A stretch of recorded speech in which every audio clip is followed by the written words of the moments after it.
Natanong ko yung sarili ko, bakit ako? Ano yung nakaka-inspire sa akin? Ano yung po pwede kong sabihin para ma-motivate yung mga mag-aaral na magsisipagtapos? Una po kasi sa lahat, 2-year course lang po yung tinapos ko sa college.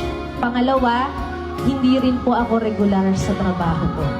Pero dumating din ako sa point na naisip ko na, ano ba talaga yung basehan para masabi mong successful yung isang tao? Yun po bang degree holder ka? Yun pong marami kang pera? May maganda kang trabaho? O kaya naman yung meron kang magandang bahay at sasakyan? Maraming definition ang success.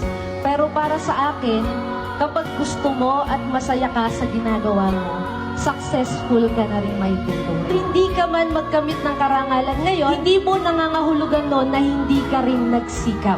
Magpatuloy ka lang at wag po kayong titigil na mangarap. Tandaan nyo rin po na ang pagpasok sa paaralan ay hindi lang para makakuha ng mataas na grado. Hindi sa lahat ng pagkakataon ay kompetensya at hindi po lahat ng matututunan nyo ay manggagaling sa libro. Hinuhubog rin dito ang inyong pagkatao.